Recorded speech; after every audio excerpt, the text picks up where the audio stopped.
উখৰাম মোক হেবিলাক নালাগে প্ৰভু ঈশ্বৰ বুলি কোৱা যায় মই সেই শব্দটো বেয়া পাওঁ অলপতে জুবিন গাৰ্গে দিয়া এনে মন্তব্যত গড়মূৰ সত্ৰৰ সত্ৰাধিকাৰে দিলে জুবিন গাৰ্গক ক্লিন চিট জুবিন গাৰ্গ নিৰ্দোষী সত্ৰাধিকাৰ সন্দৰ্ভত এটাও শব্দ কোৱা নাছিল জুবিন গাৰ্গে এইজন হৈছে মাজুলীৰ গড়মূৰ সত্ৰৰ সত্ৰাধিকাৰ পৰমানন্দ দেৱগোস্বামী 22 এপ্ৰিলত গড়মূৰত আয়োজন কৰা বিহুৰ অনুষ্ঠানত এই পৰমানন্দ গোস্বামীৰ জৰিয়তেই আয়োজকে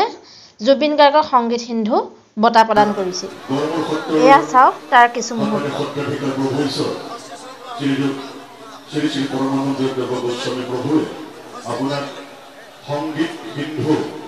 উপাধিৰে বিভূষিত কৰিব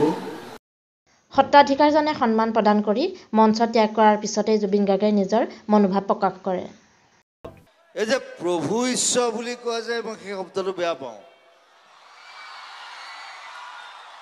সেইটো বুদ্ধিজিমত কয় যে বুদ্ধই কৈছে যে you are God I am not যেতিয়া বুদ্ধই কয় আমাৰ মনে কিয় কয় যে প্ৰভু ঈশ্বৰ মই ঘেণ্টা নাই জুবিন গাৰ্গৰ এই মন্তব্যই সকলোৰে মনত তোলপাৰ লগালেও সত্ৰাধিকাৰজনে কিন্তু একেবাৰে সহজভাৱে লৈছে তেওঁ কি ক'লে তেওঁৰ মুখেৰে শুনক জুবিন গাৰ্গ ডাঙৰীয়াই এটা কথা কৈছে যে প্ৰভু ঈশ্বৰ এই শব্দটো তেওঁ ক'বলৈ যাওঁতে তেওঁ নিজৰ মনৰ ফালৰ পৰা তেওঁ যদিহে নিজস্ব কিছু আছে তেন্তে সেইটো তেওঁৰ নিজৰ ব্যক্তিগত সমস্যা বা নিজৰ ব্যক্তিগত এটা বিষয় আৰু তেওঁ লগতে কয় যে সেইদিনা তেওঁ বঁটা প্ৰদান কৰিয়েই মঞ্চ এৰি গুচি গৈছিল আৰু পিছদিনাহে ভিডিঅ'বোৰ দেখিছিল আৰু তাৰ বিষয়ে তেওঁ এনেদৰে ক'লে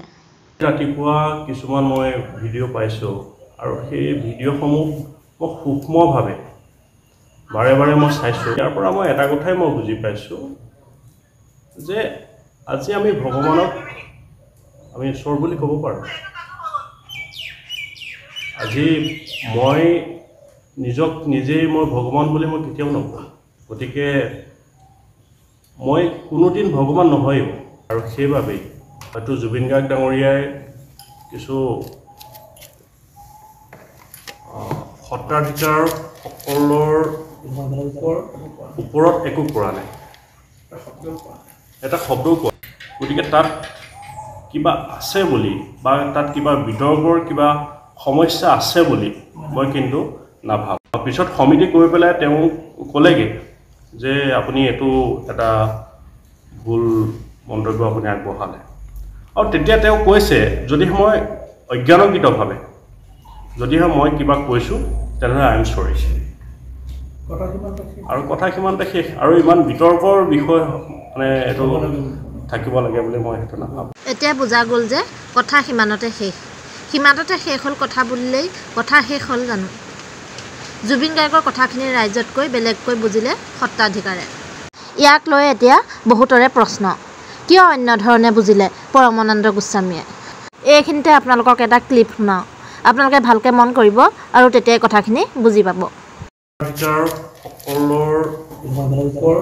ওপৰত একো কৰা নাই এটা শব্দও কোৱা নাই আৰু কথা সিমানতে শেষ এই শব্দটো তেওঁ ক'বলৈ যাওঁতে তেওঁ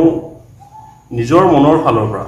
তেওঁ যদিহে নিজস্ব কিছু আছে অৰ্থাৎ এই ভিডিঅ' ক্লিপটোৰ পৰা বুজা গ'ল যে সত্ৰাধিকাৰজনক তেনেকৈ কথাবোৰ ক'বলৈ কোনোবাই শিকাই আছে তেওঁক যেন কথাখিনি ক'বলৈ কোনো লোকে বাধ্য কৰাইছে তাত সন্দেহ নথকা নহয়